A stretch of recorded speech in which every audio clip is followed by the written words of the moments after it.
Olá, mulheres! Chega mais pertinho, vem pra cá, que tá chegando o 9º episódio do Elas Podem, um espaço de escuta, de partilha, que foi pensado para você, por você e com você. Aproveito esse início para agradecer os nossos apoiadores culturais, a Clínica Bioestética, a doutora Kelly Janaína e a Praxis Hub, que está conosco e acredita no potencial do Elas Podem. Eu sou Patrícia Quitero e comigo está aqui de volta a querida Giovana Lissa. Seja bem-vinda, muito feliz por dividir novamente essa bancada com você. Você fez muita falta, Gi. Muito obrigada, Patrícia. Eu realmente estou muito feliz de estar aqui, gente. Eu tive uma questão aí de saúde, fiquei com dengue, fui internada. Passem repelente, por favor, não quero ninguém passando por isso. Mas agora eu tô aqui, porque às vezes o espírito tem que segurar a saúde, né? A saúde dá uma caída, a gente segura no espírito. E com os bons amigos que ficam orando e torcendo por nós. Então eu tô muito feliz de estar aqui nesse momento, principalmente no dia de hoje. Porque a gente vai trazer um tema que fala disso, da importância de conectar a sua saúde física com a sua saúde mental. E para isso vamos trazer 2 profissionais incríveis para o nosso episódio. É isso mesmo, né, Giovana? É muito bom ter você de volta. O Elas Podem fica completo com a formação agora, com a formação original. Foi só um episódio, mas você fez muita falta. E a sua energia aqui, a sua recuperação só reforça a nossa parceria de sempre. Então, e hoje o assunto é... O tema do episódio é nutrição e saúde emocional. Vamos com 2 profissionais falar sobre você cuidar da sua alimentação, do seu dia a dia, como tudo isso se conecta. Você precisa ter a saúde mental equilibrada para ter uma saúde física equilibrada. Isso é uma coisa que a gente vê em tudo. E hoje isso reforça a cada dia mais. Estudos mostram que uma alimentação equilibrada pode reduzir em 30% os sintomas de ansiedade e depressão. E a ingestão adequada de nutrientes como ômega 3 e vitamina B12 do complexo B estão diretamente ligadas ao humor. Eu tô super empolgada porque eu quero aprender tudo, né? Porque afinal de contas, a vida da gente é muito corrida, né? E essas mulheres que nós recebemos hoje, elas atuam em campos diferentes, mas se entrelaçam de forma essencial, não é mesmo, Giovana? É mesmo. Então, a escuta, o cuidado, a prática e a ciência caminham juntas nessa trajetória que elas vêm construindo com muita sensibilidade e competência. Então, eu vou começar apresentando nossa primeira convidada de hoje, que é a Marcela de Paula. Ela é graduada em nutrição pela Unip, especialista em nutrição oncológica pela SBNO. Foi responsável pela implantação do protocolo alimentar para pacientes oncológicos no antigo Sebron.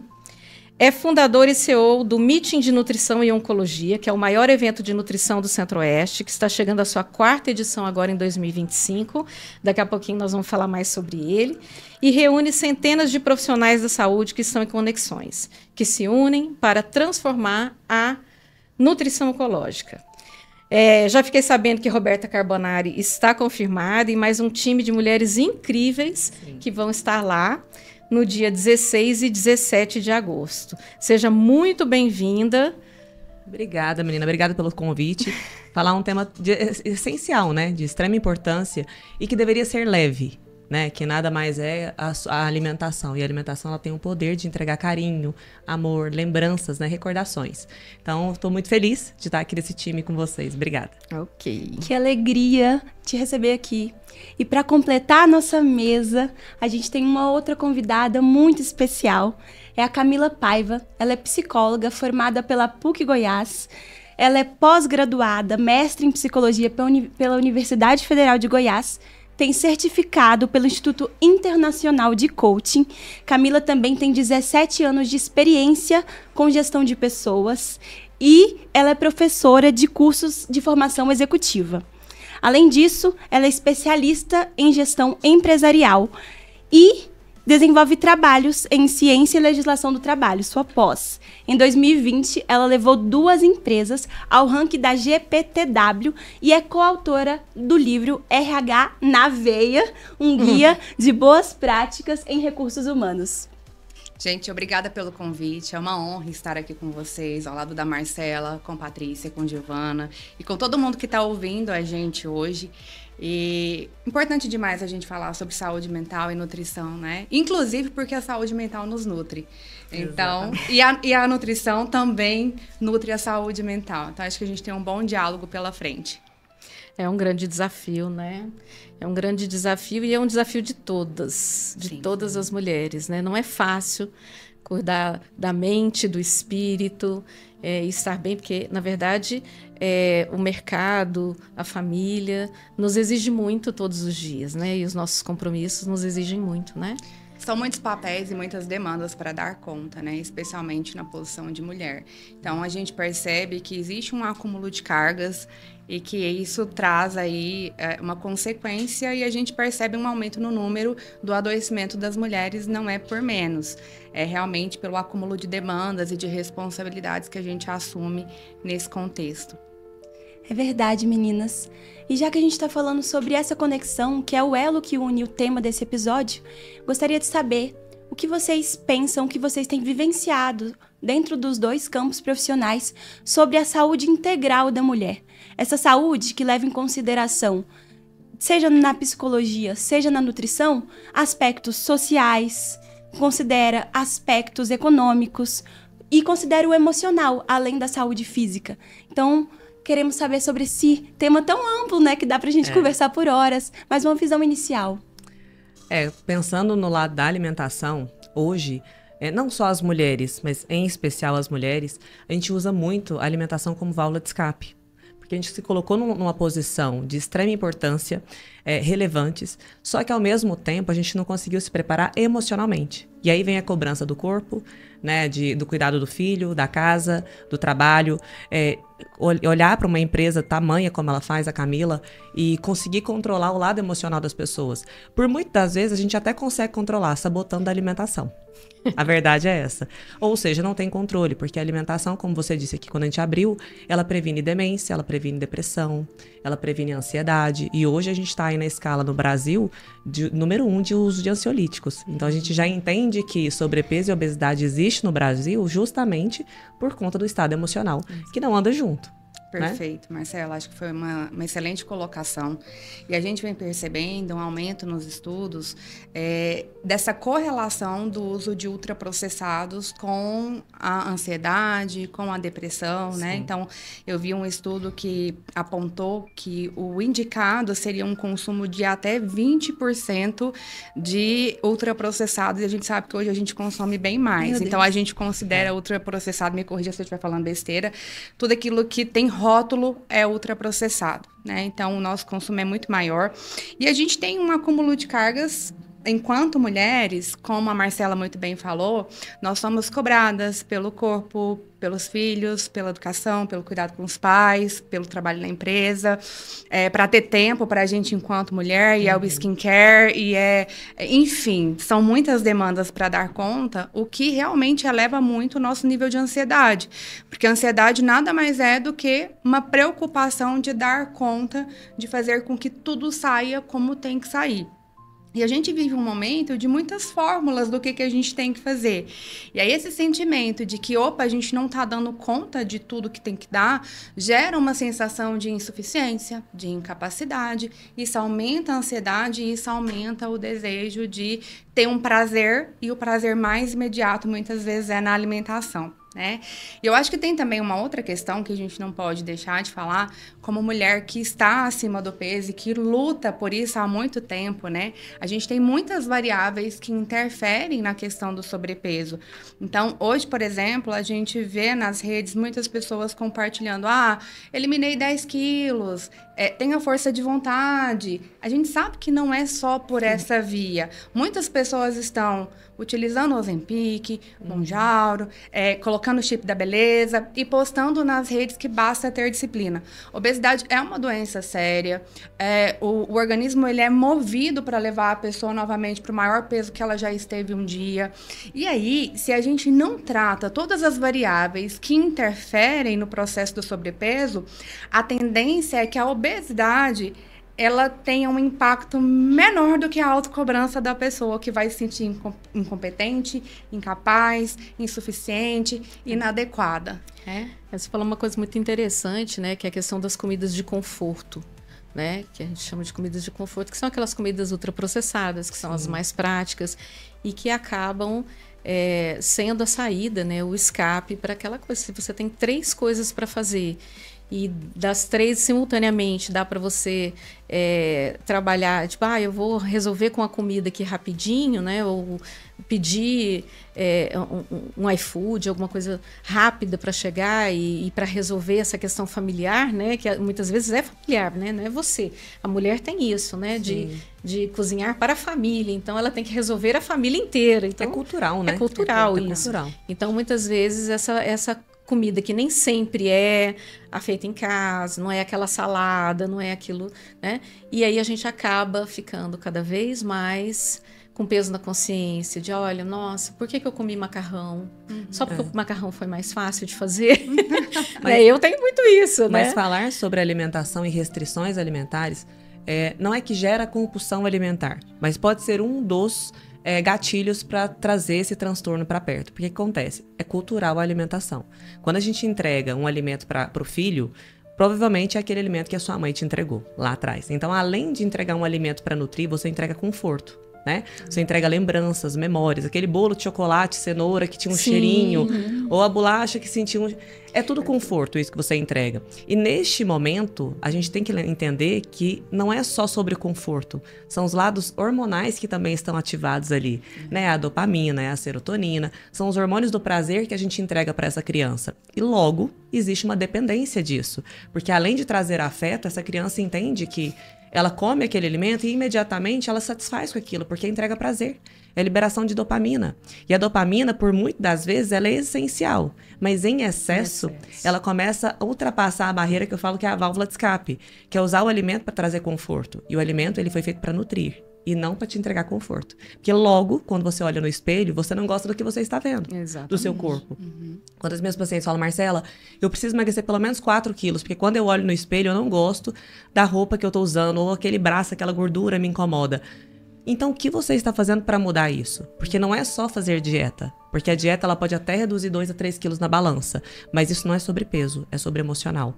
É sobre estar bem. A mesma dieta que eu te entrego hoje, pode ser que você consiga seguir, se o seu emocional estiver bem. A mesma dieta eu te entrego daqui 6 meses, se você estiver separando do marido, se seu filho não vai bem na escola ou estiver doente, essa dieta você vai colocar na gaveta. Por isso que nutricionista, ela não trabalha sozinha, ela não atua sozinha. E a gente não pode olhar o paciente apenas com a balança na frente. Eu preciso avaliar o intestino desse paciente, o emocional, se ela veio no meu consultório para emagrecer ou se ela veio simplesmente para se reeducar, que são coisas totalmente diferentes.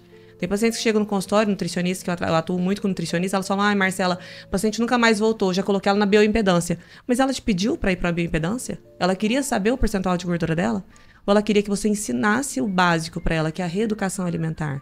Isso tinha que ser implantado nas escolas, né? Como educar a criança na alimentação, para que ela não sofra na vida adulta, assim como a educação financeira. Marcela, né? eu achei tão incrível você trazer vários pontos, amei. Primeiro, a questão de você trazer o quanto o conforto que leva muitas vezes para um ambiente que é totalmente emocional.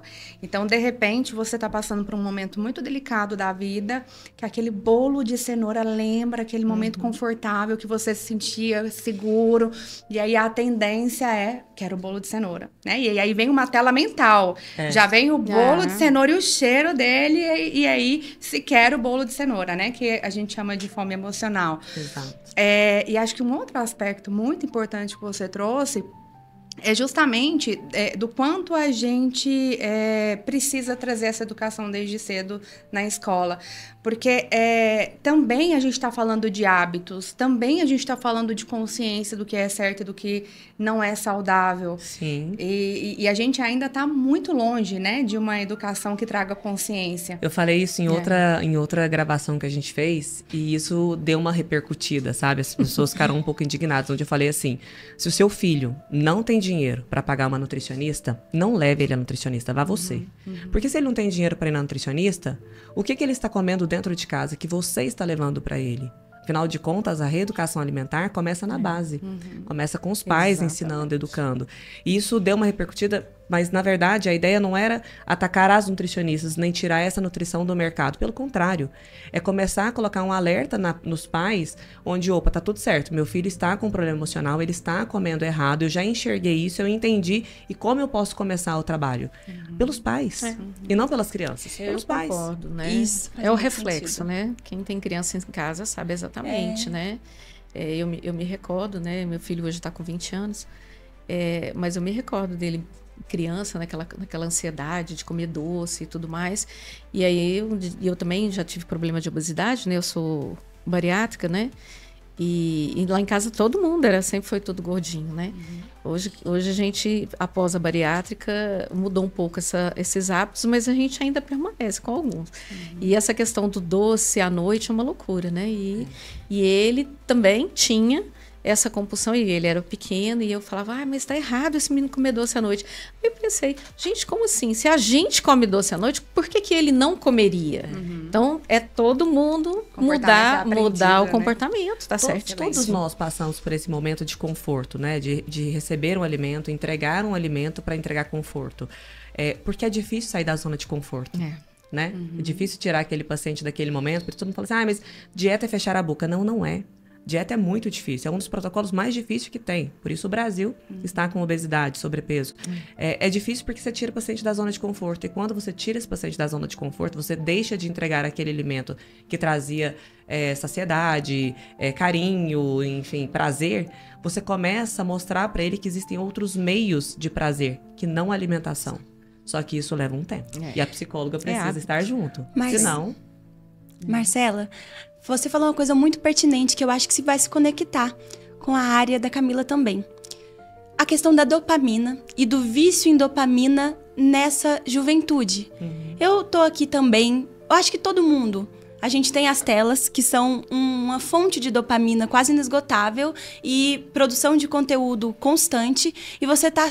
A qualquer hora que você ligar esse dispositivo, você pode encontrar uma coisa personalizada para o seu gosto, para te satisfazer, para te fazer esquecer os problemas.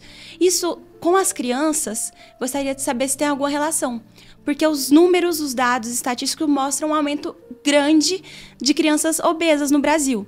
E também essa questão das telas, as horas que os jovens e adolescentes passam dentro dessas telas. Claro que não tirando todos, né? Porque, assim, as idades, todo mundo está imerso nisso aqui. É uma luta para a gente olhar para o mundo e para as outras coisas, dividir a atenção. Então, eu gostaria de saber sobre essa relação. Como essa dopamina, tanto seja nas telas, tanto seja na alimentação, dentro dessa juventude, dessa infância, pode ser prejudicial, e conselhos para que os pais, os responsáveis, possam ajudar essas crianças e talvez nesse processo, uma coisa que você também disse que eu acho bem pertinente, entrarem, né? Eu conheço famílias, inclusive eu, quando vai no psicólogo quando é criança, não adianta ir só a criança, porque tá em casa, né? Então vamos no psicólogo papai, mamãe, ou só mamãe, ou só papai, das formas que a família for configurada, mas quem está em casa tem que estar dentro do processo para curar. E com a alimentação acontece de forma parecida, eu acho, né? 100%. A atuação da nutricionista, ela precisa ser familiar. Não adianta você tentar atacar um paciente sozinho se ele vive numa base familiar onde as pessoas não conseguem se alimentar ou comem por simples por desejo, né, na verdade. A dopamina é um neurotransmissor. Né? E ela não, quando a gente fala de telas, de algum chocolate, ela não é para você fazer a restrição para essa criança. Só que também a gente precisa entender que esse tempo limitado é para que as pessoas entendam que não é substituição. Então não é para eu tirar aquela tela 100% e entregar um alimento em contrapartida, porque muitos dos pais fazem isso. Faz essa tarefa que já eu te dou um chocolate. Ou, se você parar de fazer tela aqui agora, eu vou deixar você fazer alguma coisa, ou comer aquele alimento que você mais gosta. Não pode ser trocas. A gente precisa entender que existem momentos da liberação de dopamina e que hoje em 2025, isso faz parte. A gente não vai conseguir, a psicóloga está aqui melhor que eu, a gente não vai conseguir tirar isso do mundo, porque o mundo está conectado. Né? E por que o mundo está conectado? Porque pessoas se conectam com pessoas. E são as pessoas que estão ali. Então, essas crianças vão fazer parte desse mundo, mas elas só precisam entender que tela em excesso deixa a criança com maior irritabilidade. Por quê? Essa dopamina entregue, ela não dura o tempo inteiro que essa criança está na tela. Depois de 30 a 40 minutos, começa a vir a irritabilidade, porque começa a levar o cortisol, que é o hormônio do estresse. E aí vem a ansiedade, por isso essa criança come mais. Então, a nutrição, ela entra usando esses momentos pertinentes, onde hoje você vai usar essa tela por 30 minutos. 30 minutos eu tiro de você e você vai fazer uma tarefa. Ou imediatamente após, você vai lanchar. Nunca é prêmio, é rotina. Nunca é prêmio. Né? E com isso vem o sedentarismo também, né? Essa questão das telas, o que me preocupa mais é a questão do sedentarismo, porque se você está ali na tela, aí vem a questão do conforto também. É melhor ficar ali na tela, deitado, do que de repente sair para jogar uma bola, para brincar fora, para brincar de esconde-esconde. Hoje, olhando como profissional, eu não acho que é conforto que essa criança sente quando está ali. É o prazer imediato. E aí ele é substituído pela tela em vez da atividade física. Então, como essa criança já é suprida demais de informação, de prazer ali a todo momento, ela não sente necessidade de sair para correr, para brincar de pique-esconde. Hoje tem criança que não sabe quais são as brincadeiras de antigamente. Né? Tem criança que não consegue brincar de, enfim, esconde-esconde. Então, assim, é só por essa munição. Imediato. Concordo, Marcela. Era até o que eu ia colocar de pontuação, né? Porque a gente vive um período de muito prazer imediato e não são só as crianças, nós adultos também. A gente quer o tempo inteiro prazer, experiência. Inclusive, quando a gente vai num restaurante mais, não é só pelo alimento, é pela experiência. Então, a gente vive esse momento de muito estímulo do prazer imediato. Eu vejo que a gente precisa tomar um pouco de cuidado com a questão do conforto, porque nem sempre é conforto. Muitas vezes, a mãe entrega a tela porque ela precisa fazer várias atividades e a tela é a única alternativa dela conseguir fazer o que ela tem que fazer enquanto a criança não a procura o tempo todo. E essa mãe sente culpa. Então, essa mãe sente muita culpa por estar deixando ali a criança muito mais tempo do que deveria. Então, não é só o conforto, nem para os pais, nem para a criança, que às vezes está ali super entediada e que ela preferia, inclusive, fazer outras atividades. Mas tem um prazer imediato e tem uma necessidade de dar conta da vida da forma que é possível. Então, o que eu percebo, né, que a gente tem de muito desafio contemporâneo e esse excesso de dopamina, é que a gente tem outros neurotransmissores que ajudam no relaxamento. Então, um abraço libera ocitocina. Sim. Então, um abraço de mais de 30 segundos vai acalmar, vai trazer relaxamento. Será que eu preciso realmente entregar a tela sempre? Será que eu não posso entregar uma folha em branco para a criança desenhar? Então, acho que a gente precisa revisitar o que a gente tinha de mecanismo, né? Claro que o estímulo virtual vai continuar acontecendo. A gente está aí com o avanço da inteligência artificial. A gente não tem como sair desse avanço tecnológico. E que bom que a gente tem ele. Mas a gente pode revisitar alguns hábitos que a gente tinha antes. E até quando a gente fala da alimentação, a gente também pode fazer uso de mais produtos naturais, né? Porque às vezes a gente tem essa ideia de que é o whey, a bolachinha, que é o melhor. Pode ser que ela seja necessária, mas se de repente eu tiver a condição de fazer uso de um natural, de um ovo, não sei, me explica, Marcela. Eu gosto muito dessa relação, né, ansiedade e alimentação, porque quando o paciente vira para mim e fala assim, Marcela, não consigo comer esse alimento aqui que você passou na dieta. Eu falo, bom, mas espera aí, então vamos trocar, vamos colocar esse outro. E quanto mais substituições você vai entregando para esse paciente, mais desculpas ele vai arrumando. A verdade é essa. Então, você nunca vai conseguir agradar o paciente. Já estou me identificando. Já me vi aí, né? Mas eu me pego nesse lugar também, porque a gente vai para praticidade, né? O que é mais prático? Ah, Marcela, eu entendo que a fulana, a Joana, não consegue comer uma maçã, porque o tempo dela é corrido, então ela prefere um pacotinho. Eu entendo que carregar na bolsa, colocar numa sacolinha que seja esterilizada. Às vezes a pessoa não tem tempo ou não tem rotina, não criou uma rotina, né? Não construiu um hábito para poder fazer isso. Então ela leva um pacotinho.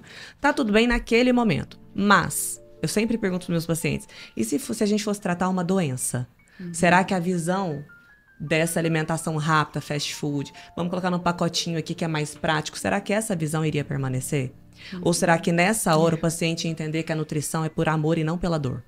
Eu preciso fazer um trabalho de nutrição preventivo com esses pacientes. De nada adianta o paciente obeso chegar para mim e falar, Marcela, quero emagrecer. Ok, a gente consegue emagrecer 20 quilos. Emagreceu 20 quilos, ele descobre uma pedra na vesícula, que acontece com muitos pacientes obesos, principalmente os pacientes que fazem bariátrica. Se eu não trato o paciente como um todo e não ensino ele o básico, que é a mastigação, as escolhas, comer com consciência, eu caio nessa cilada aí, que é, só hoje eu mereço. Ou não, eu tô com pressa, vou pegar esse pacotinho aqui que é mais prático. Existem alimentos melhores do que os industrializados? Com toda certeza. Se você não tem a opção, tá tudo bem, a gente vai para os industrializados, das melhores opções que a gente tem hoje no mercado. Não se iguala nunca a uma fruta, uma verdura, uma comida do básico, que é o arroz e feijão, que é riquíssimo em proteína, que muita gente só enxerga o arroz como fonte de carboidrato. Então, assim, são alimentos que entregam saciedade, te entregam energia, equilibram os nossos hormônios, melhoram o funcionamento do intestino, afasta a depressão.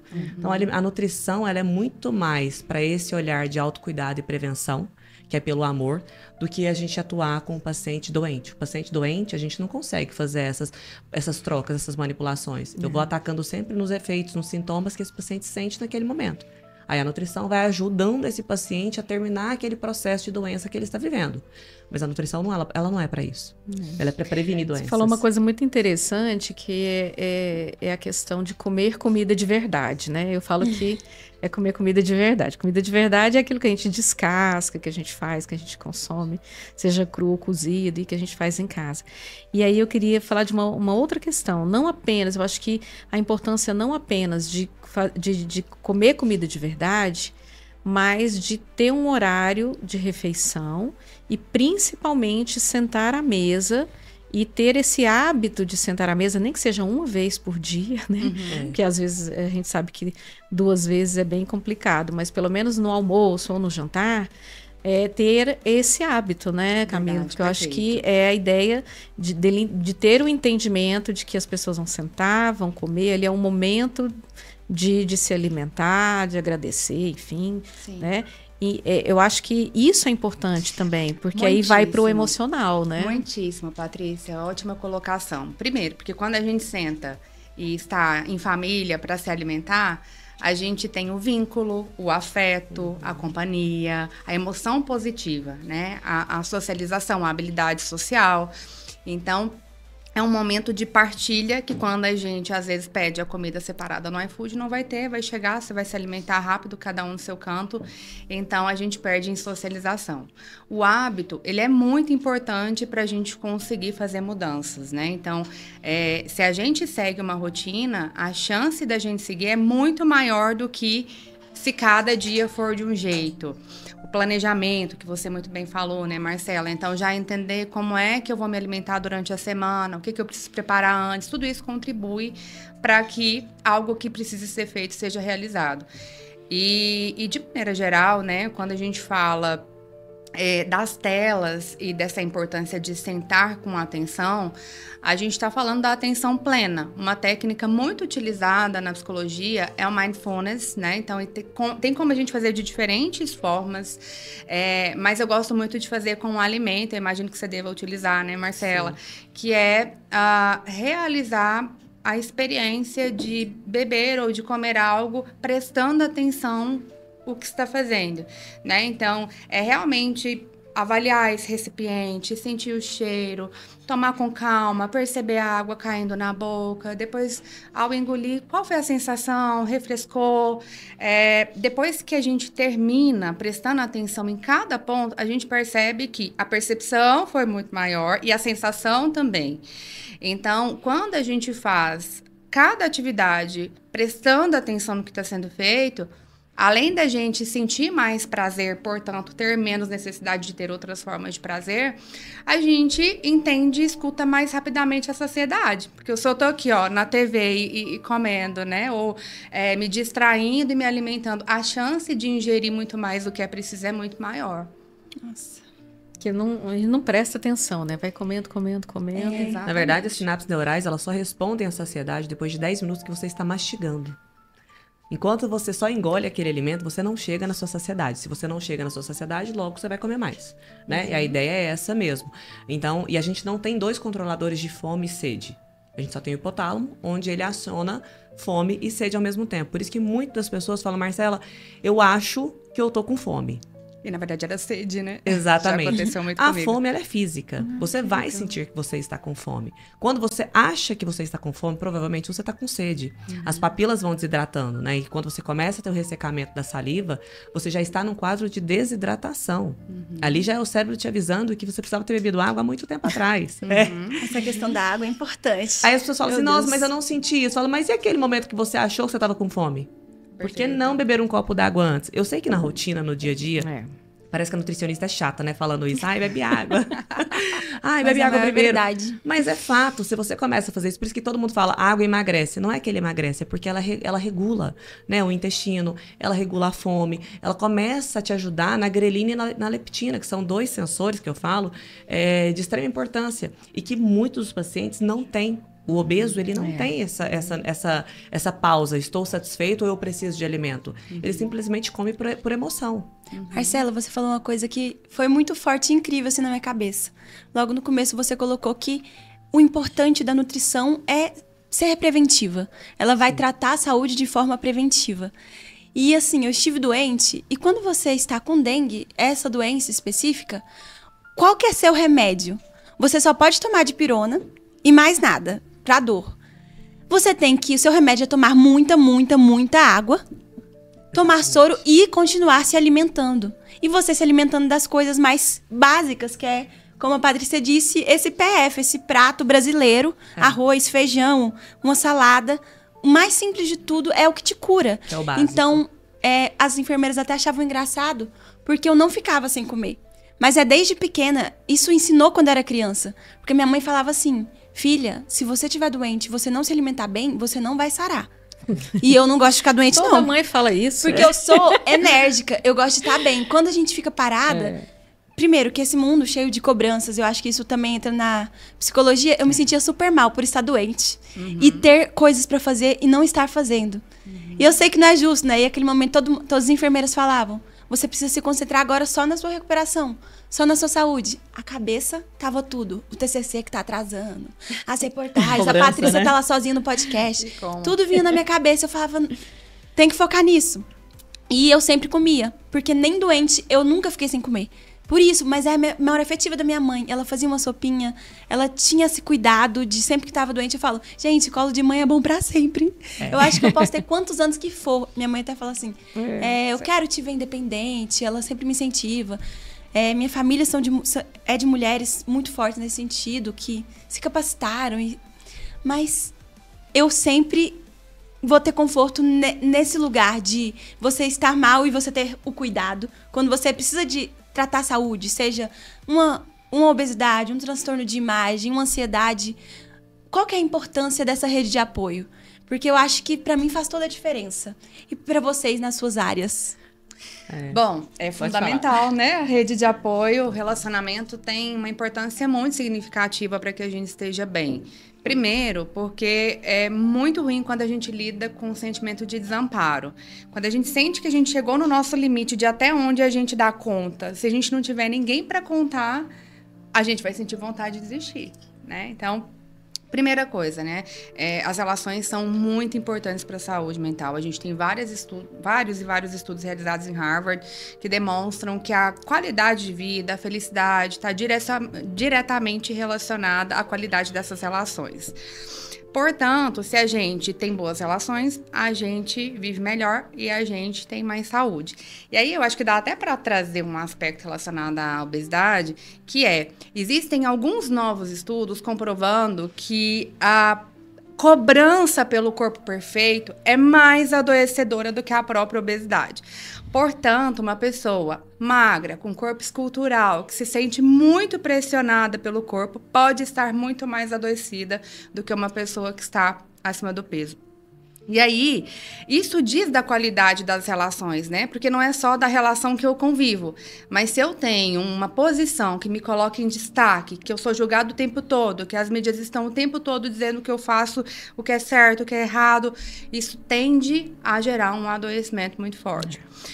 Você trouxe uma questão muito importante também da cultura da produtividade. A gente vive esse momento de se cobrar, dar conta de tudo e de ser produtivo o tempo todo. Em algum momento a gente não vai dar conta. Em algum momento a gente vai ter que dar pausa, em algum momento a gente vai adoecer, em algum momento alguém que a gente ama vai adoecer. Só que é muito difícil, porque é isso, a gente é cobrado pelo mundo. A gente não se cobra sozinho. Se a gente não fizer certas coisas, quem vai fazer por nós? Né? Então, eu vou falar aqui, se não puder, eles cortam. A Marcela comentou que o filho adoeceu e que ela não conseguiu fazer o ritual que ela faz antes de vir para uma gravação. Sim. E aí a gente tem que adaptar, porque muitas vezes não tem quem vá fazer por nós. E aí, mas vem aquela cobrança. Porque às vezes você não consegue nem fazer o que você faria num dia normal e nem cuidar de quem está precisando de você da forma que você gostaria de cuidar. Então, essa ambivalência do que eu tenho que fazer e o que eu consigo entregar para o mundo, ela é algo que a gente precisa trabalhar porque joga a ansiedade lá em cima. E a autocobrança, que leva a gente para quadros de adoecimento, de estresse, de ansiedade, de burnout, de depressão, né? É engraçado, né? Você tá falando, Camila. A gente tem... aqui no podcast, muitas vezes a gente fala... Não deu, né? A gente brinca com isso, né? Não deu e tá tudo bem. É uma frase nossa, pertinente, recorrente, né? E a gente aprendeu, é muito difícil isso, né? Porque a gente se cobra muito, a vida nos cobra muito, né? E a gente até fica rindo aqui quando fala, não tô conseguindo, era para fazer isso, e era para fazer aquilo, não deu tempo. Né? E tá tudo bem. E às vezes não tá bem e também tá tudo bem que não tá bem.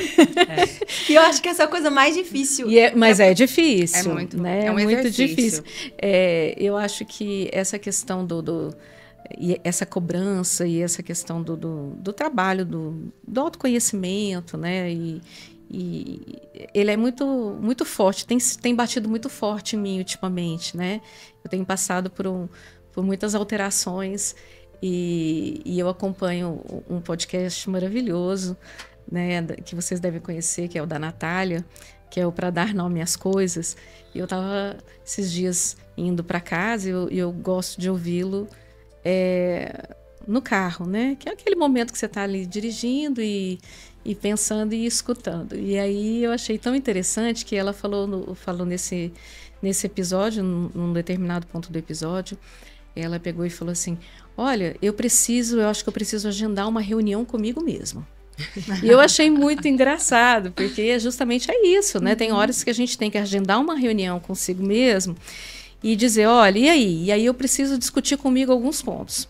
O que eu estou conseguindo? O que eu não estou conseguindo entregar? O que eu não estou conseguindo? Eu estou feliz aqui? Por que eu não estou feliz? Porque não está dando para parar...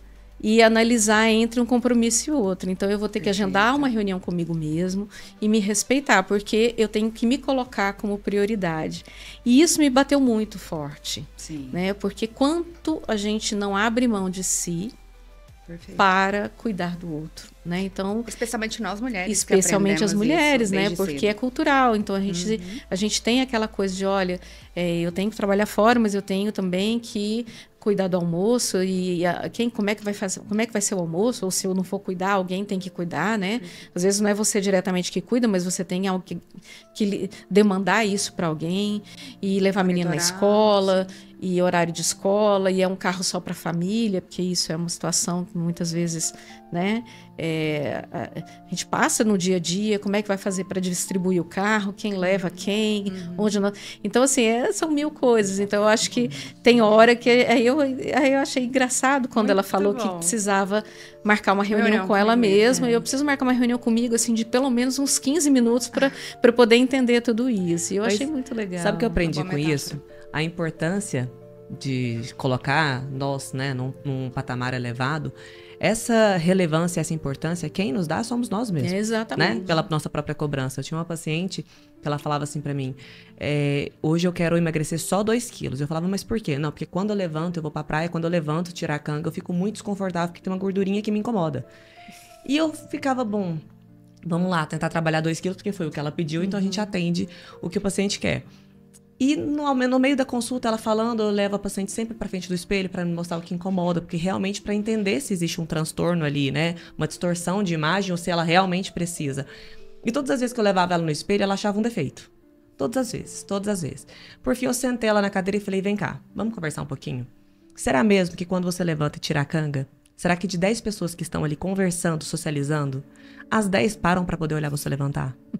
Será que essa importância mesmo que você está se dando, será que os outros também estão? Será que quando você sai da rede social, fica ausente por uma semana, por uma doença, por algum motivo, será que essa importância que você achava que você tinha, ela existe e ela é tão fundamental para você seguir sua vida? E isso eu trago para minha vida, porque ao longo de um evento enorme, de pacientes, eu tenho família, eu tenho filho, né, para cuidar. Sim. E meu filho, no meio desse caminho de um ano para cá, vem adoecendo muito por conta desse tempo agora, uma sinusite crônica, repetida. E aí, todo mundo ligando, reunião, vamos fazer isso. Eu falei, não vou fazer. Agora é o momento de cuidar do meu filho, de olhar para cá. Porque se eu tentar abraçar todo mundo e o mundo, o problema vai ser meu.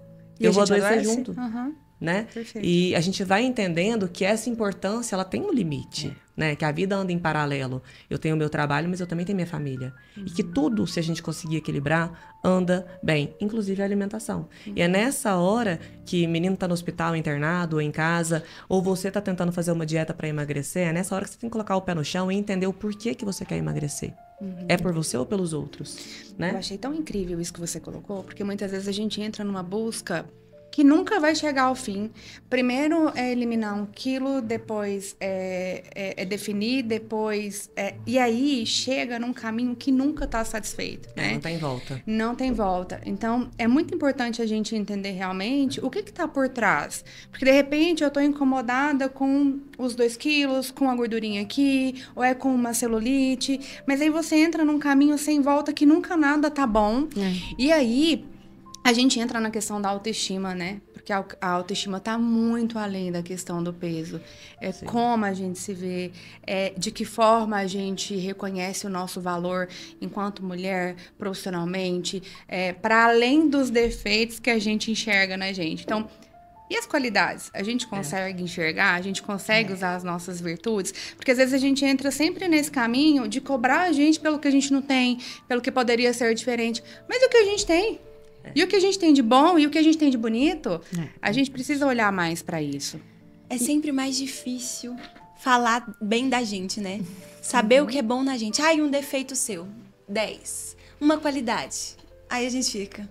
Por quê, né? Eu acho que esse mundo de exposição, como a gente estava comentando, não é uma pessoa mais exposta. Todo mundo é exposto. Em qualquer área de trabalho, a gente sempre repete aqui, você acaba tendo que se expor. Porque essa imagem também também vende. Então, você tem que estar preocupado, além de fazer a sua profissão, seja um médico, ser um bom médico, você tem que ser um médico que tem uma boa imagem. E essa imagem, às vezes, engole o eu, né? A imagem fica maior do que a sua personalidade. E você vai tentando se encaixar nas coisas e fala, cadê? Onde que eu fui parar? E aí tem que ter essas reuniões consigo mesma, como a Patrícia disse. Mas eu vou agendar. Eu vou levantar uma polêmica aqui. Levante.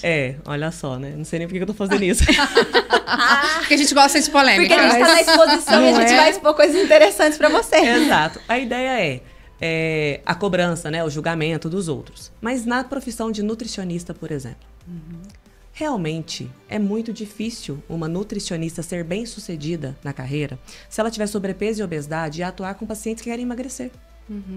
Isso é fato. Seria, enfim, errôneo eu falar aqui que não, o paciente vai feliz da vida na nutricionista.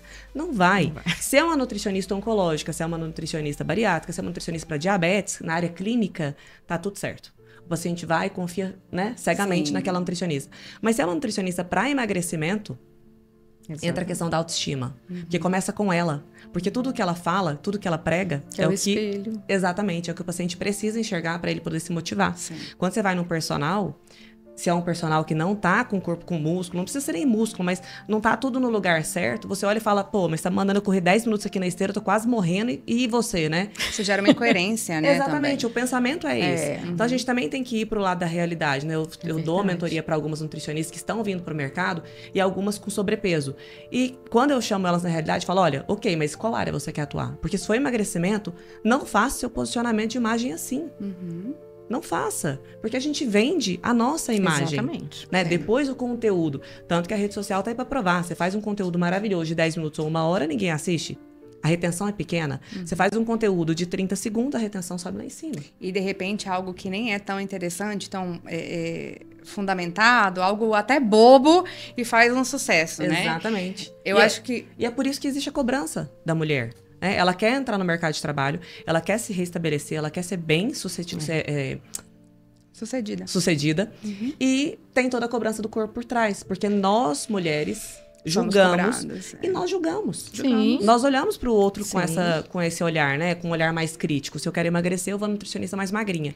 Se eu quero ficar mais musculosa, eu vou no educador físico que seja. Se eu quero na psicóloga, eu quero que seja melhor, mas que trata de família. Mas espera aí, ela é casada? Ela entende divórcio? Porque se for uma psicóloga que acabou de sair da faculdade, que não é casada, como ela vai me ajudar com meu marido em divórcio, por exemplo? Então, assim, existem esse conto de fadas que seria o melhor dos mundos, que é não vamos julgar. Tem até uma brincadeira, né? Que eu falo e você... a gente vai... E não julga na rede social. Profissional, né? Mas a realidade não é essa. Isso diz muito de como a nossa percepção é formada, né? Então, a percepção é formada com dado de realidade. Portanto, eu preciso ter dado de realidade que me leva a acreditar nisso. Se eu vou numa nutricionista para emagrecer e aí a vejo acima do peso, isso faz com que eu questione naturalmente. Opa, peraí, alguma coisa errada tem. Se ela não consegue trazer esse resultado para a vida dela, como que ela vai conseguir trazer para mim? O que é uma distorção cognitiva? Aí trazendo também um pouquinho da polêmica, né? O que é uma distorção cognitiva? Porque, como nós muito bem falamos, existem muitas variáveis que interferem na questão do peso, não somente a disciplina, mas fatores não só emocionais, fatores de rotina, de excesso de trabalho, de inviabilidade de ter hábitos que vão levar a genética, não podemos negar, né? Sim. Você muito bem deve acompanhar aí pessoas que têm muito mais dificuldade para perder por uma questão genética, às vezes tem a mesma rotina que uma outra, metabolismo, enfim, a gente poderia citar muitas coisas, né? Então, a gente tem muitas variáveis que interferem e que podem realmente levar essa mulher a ser uma mulher, de repente, não obesa, mas uma nutricionista cheinha. E tem uma outra coisa que eu acho muito polêmica também. É sério que a gente tem que ser magra para ser bonita? Gente, Não tem mesmo. mulheres que gostam de ser cheinhas e ponto. E são lindas e estão perfeitas. Se está com saúde e se ama e se acha bonita... Eu acho que é muito interessante a gente pensar sobre isso, porque uma vez eu recebi uma pessoa no consultório que ela trouxe essa questão, era como se fosse um crime ela se achar bonita cheinha. E não é, mas a sociedade cobra isso o tempo todo, né? Então, eu acho que tem muitas camadas que a gente poderia entrar na discussão. Então, é uma distorção cognitiva quando eu acho que uma pessoa, por estar cheinha, ela não pode me levar ao emagrecimento. Porque não, eu tô pegando um pequeno dado de realidade e transformando numa realidade completa. E não é assim, ela pode ser extremamente competente, porém é isso que você falou. Nós vivemos uma realidade que a maior parte das pessoas julgam, tem verdades inquestionáveis e aí podem acabar realmente perdendo a chance de ter uma excelente profissional por conta de um julgamento. E tem a questão dos padrões, né, que a gente tenta... de todas as formas quebrar ou extinguir esses padrões, mas realmente não é fácil, né? Eu queria entrar numa questão que eu acho que o que seria assim, o que seria uma liderança humanizada? Vamos tentar entender um pouco dessa relação empresarialmente, né? Você que trabalha, Camila, nessa área da psicologia e de RH, como que essa liderança humanizada ela pode ajudar a equilibrar a saúde emocional de uma mulher no ambiente de trabalho? Acho que o momento é muito propício para a gente falar sobre isso. A gente está tendo algumas mudanças importantes na NR1 e que as empresas agora passam a ter que monitorar os riscos psicossociais. Eu estou com um projeto novo chamado Inovamente, com Amanda Manzi e com Mariana Vilas Boas. E é um projeto que a gente traz vários produtos para que as empresas possam identificar esses riscos psicossociais e também trabalhar em um ambiente psicologicamente saudável. E como que a gente pode fazer isso? De diversas formas, né? Então, a gente teve um aumento de mais de 32% dos quadros de burnout no Brasil. E a gente sabe que o burnout é um acúmulo de cargas. Então, quando a gente está falando do ambiente empresarial, a gente precisa trabalhar com as lideranças a percepção do sintoma. Uma mudança brusca de comportamento de um liderado pode ser um pedido de ajuda. Pode ser um pedido de socorro porque ele não está bem. Mas a gente tem outros fatores também, né? A própria baixa da criatividade, a dificuldade na tomada de decisão pode ser um sintoma da ansiedade, gente, porque a ansiedade paralisa. E se eu tô com medo, se eu tô preocupado, eu não vou ter coragem de tomar a decisão. E aí, de repente, esse líder tá achando que a pessoa não tem iniciativa, que ela não tem proatividade, e na verdade a ansiedade é alta porque ela tem medo de errar. Então, esse trabalho nas empresas, ele parte muito da necessidade de um desenvolvimento voltado para a percepção da saúde mental, desse olhar, dessa escuta, de entender quais são os sinais de que o time não está bem. E também, Patrícia, da orientação para momentos de emergência. Se eu chego numa empresa hoje, a maior parte dos líderes não sabem o que fazer diante de uma crise de pânico. Se a gente tiver uma situação de emergência, que um trabalhador tenha, né, uma situação psicótica, eu afirmo com certeza que a maior parte não sabe o que fazer. Então, trabalhar essa liderança humanizada é trabalhar todos esses aspectos que vão interferir na performance, na produtividade, no alcance de resultados e que vão também falar da nossa humanidade, porque a gente não produz o tempo inteiro. A gente adoece. Inclusive, tem uma outra pesquisa que saiu falando sobre pessoas da minha geração que não querem ser líderes, não querem ser chefes. E justamente por isso, pelo medo que todos esses transtornos juntos causa de pensar, não é que a pessoa não quer ter sucesso, mas a gente parou para olhar qual que é o preço desse sucesso. Isso aqui, minha vida qual vale... é o peso da responsabilidade, né? Pra mim ser o melhor nisso, vale eu adoecer? Vale eu não ter bons relacionamentos afetivos? Vale eu sacrificar a minha personalidade, quem eu sou, pra estar lá? Então, eu acho que é uma questão realmente desafiadora pra gente. E gostei muito dessa sua colocação. E o que você acha, além dessa questão da imagem, nesse ambiente corporativo, a gente tem essa questão da lei que você mencionou, que eu acho muito pertinente. É emergente. Na verdade, agora vai ser obrigatório ter acompanhamento psicológico no ambiente profissional, mas eu não acho que só lá devia ter. Tem nas escolas, mas eu ainda acho que deveria ter mais. É muito isolado. Eu fui criança há pouco tempo. Eu fui adolescente há pouco tempo. Eu tô me acostumando a ser adulta. Então, às vezes eu vejo que o preparo, como você disse, é um preparo de um líder, mas é um preparo de uma equipe. A gente fala muito... Em uma situação de saúde mental, a pessoa fica vulnerável. Uma criança é uma pessoa vulnerável. Então, todos somos responsáveis pelas crianças. Seja você pai ou não. Se você estiver na rua e uma criança estiver ali, você também é responsável por cuidar da criança. E eu acho que é importante essa percepção de que não só o chefe, mas a equipe toda tem que ter um senso de colaboração, que a gente tem que ser um pouco responsável por saber atender uma emergência, como você falou, né? Perfeito. Acho que você trouxe muitos pontos interessantes na sua análise. A questão da imagem, ela é muito cobrada no ambiente corporativo porque, em alguma medida, a gente tem um código cultural ali, né? Então, a gente traz uma cultura que a gente assimila durante a vida, mas quando a gente chega dentro de uma empresa, existem códigos, o que pode, o que não pode, o que é valorizado, o que não é valorizado, o que não é aceito. Portanto, o meu jeito de ser, ele é até certo ponto, até o que esse ambiente me permite. E é importante que a gente tenha clareza disso, porque também a gente não fica nesse negócio. E aí eu vejo nessa empresa, né? E aí eu vejo que a gente tem o grande desafio de conseguir equilibrar o nosso jeito de ser com o jeito de ser dessa empresa, para que a gente consiga ter ali o que a gente chama de fit cultural, que é esse abraço, né, entre quem a gente é e o que esse ambiente exige da gente. E essa linha tênue, ela acontece em muitas situações, né? Patrícia muito bem disse que a gente tem o desafio de criar reunião com a gente mesma. Adorei esse termo, né? Não é? Eu também achei ótimo. Muito bom. E sim, a gente precisa lembrar que a gente não pode só cuidar do do outro, que a gente tem que cuidar da gente. Mas também a gente tem que tomar cuidado para não querer cuidar só da gente, porque a gente também tem que cuidar do outro.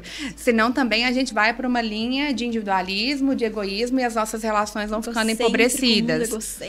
Egocêntrico, exatamente. E os desafios são muitos. Eu vejo, assim, que dentro das empresas, a gente tem muita questão para trabalhar. Por exemplo, a gente pode trazer mais rodas de conversas para a gente conversar sobre os vícios em jogos virtuais. Cresceu muito, chega a demanda para mim toda semana na clínica de adolescentes viciados, e a gente não tem ainda dentro da empresa uma orientação para os pais, né, de como estabelecer esse limite, de quais cuidados tomar. Então, percebam, é um problema social que vai impactar muitas vezes a saúde mental desse trabalhador, e isso vai impactar na produtividade. Então, o papel da empresa, ele é além do que a gente consegue entregar em indicador, em KPI, porque ele vai trazer um resultado para a gente social, e se isso vier como problema da nossa realidade fora da empresa, isso vai impactar na produtividade também. Então, tudo está muito correlacionado. Na última semana, eu tive uma reunião com um empresário, e eu achei muito interessante, porque ele trouxe um exemplo do que eu vejo que é o que as empresas precisam começar a pensar urgentemente. Ele me disse o seguinte: Camila, eu tenho 2 cargos que já não existem mais na empresa. Com o avanço da IA, em 15 segundos, a IA faz o que esses trabalhadores faziam em muitas horas de trabalho. E agora a gente, então, está tentando capacitá-los para que eles treinem a IA, porque a gente não quer perdê-los. Esse é um cuidado com a saúde mental, porque ao longo da história, as profissões vão mudando. A gente já sabe, muitas profissões que tinham quando a gente, né, há 10 anos atrás, que não existem mais. E agora esse processo acontece um pouco mais rápido com a IA. Então, perceba, esses trabalhadores já tinham notado que já não tinha mais demanda de trabalho, a ansiedade vai lá em cima, o medo de ser desligado, e ele mais que rapidamente agiu, deu feedback, demonstrou a possibilidade de um caminho futuro. Então, isso também é cuidado com saúde mental, né? A gente olhar para a carreira, para as possibilidades, a gente comunicar no tempo certo. Realmente, isso é muito preocupante, né? A gente está chegando já no finalzinho, e eu queria fechar com a Marcela falando um pouquinho sobre o evento, né, que é o Meeting de Nutrição e Oncologia. Essa especialização, essa sua especialidade, que é nutrição oncológica, né? Sim. Que eu acho que é tão importante, e que são poucas pessoas que têm essa especialização aqui em Goiânia. E você traz um evento tão bonito, que já está na 4ª edição e que faz o maior sucesso. Eu queria que você falasse um pouquinho sobre ele e como é que estão os preparativos aí para agosto. É um evento que vem, como você disse, para a 4ª edição já, 4º ano seguido. É um evento 100% presencial, onde a ideia é trazer capacitação e qualificação para os profissionais que estão no mercado hoje, para que eles consigam, né, olhar esse paciente de forma mais clínico, mais crítico, mais carinhoso, acolhedor principalmente. E é um evento a nível nacional, onde a gente tem vários nomes aí, como Roberto Carbonari, Alessandra Feltri, Simone Kikuchi, enfim, é uma grade enorme. A gente tem 2 dias de evento. O evento é aberto 100% aos profissionais da área de saúde. Ele acontece aqui em Goiânia nos dias 16 e 17 de agosto. E eu queria muito deixar aqui o convite para vocês, para estarem lá com a gente, para poder participar, entender um pouco mais desse mundo da nutrição oncológica, tão pouco abordado, né, tão pouco falado, e com um peso, uma carga de extrema importância para aliviar os sintomas desses pacientes que hoje estão em tratamento. Hoje, para que vocês entendam, a gente tem aí, a cada triênio de 2023 a 2025, uma estimativa de 704 mil novos casos de câncer que vão acontecer. E a gente não tem profissionais nutricionistas na área para atender esses pacientes. Então, a ideia realmente é entregar a capacitação para que a gente consiga atender esses pacientes no mercado hoje. Nossa, que bacana. Com certeza, estaremos lá.